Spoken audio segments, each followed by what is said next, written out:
नमस्कार, मी पंजाब डक. आज आहे 22 एप्रिल 2025 आणि आजपासून परत एक शेतकऱ्यांसाठी अंदाज देणार आहे. राज्यातल्या सर्व शेतकऱ्याला सांगू इच्छितो की राज्यामध्ये काय करा. आता लहान मुलाची वयोवृद्धाची काळजी घ्या, कारण की राज्यात आज 22 पासून राज्यामध्ये उन्हाची तीव्रता वाढत जाणार आहे.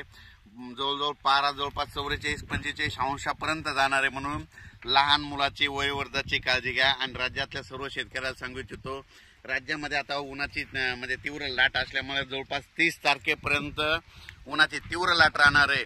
आणि दिवसा मात्र गरमी खूप राहणार आहे.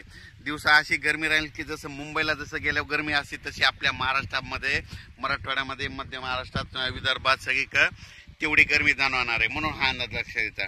पण राज्यातल्या सर्व शेतकऱ्याला सांगू इच्छितो की राज्यामध्ये सांगायचं झालं तर 22, 23, 24, 25 दरम्यान राज्यामध्ये जवळपास 30 तारखेपर्यंत उन्हाची तीव्रता वाढत जाणार आहे. म्हणून हा अंदाज लक्षात घ्यायचा. पण राज्यात मात्र सध्या हवामान कोरड आहे, अंशतः ढगाळ राहणार आहे. म्हणून हा अंदाज लक्षात घ्यायचा. म्हणून राज्यातल्या सर्व शेतकऱ्याला सांगू इच्छितो की शेतीची आता मशागतीची कामे करून घ्या. कारण की आता म्हणजे अंदमान आणि निकोबार बेटा त्या समुद्रामध्ये मान्सूनला असं पोषक वातावरण चालू आहे. म्हणून हे देखील सांगू इच्छितो.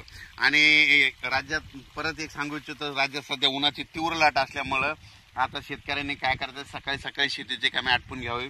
आणि हे काय पाहू शकता, हे आपल्या शेतामध्ये संपूर्ण नाले सगळे नाला खोलीकरण सगळं करून सगळे कामं व्यवस्थित करून ठेवलेले आहे. आणि आमच्या शेतामधून हे अंदाज देत आहे.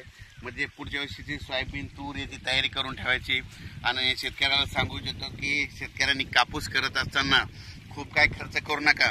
काय करा, अंतर कमी करा. 3x1 कापूस करा, अंतर कमी करा, खर्च कमी करा.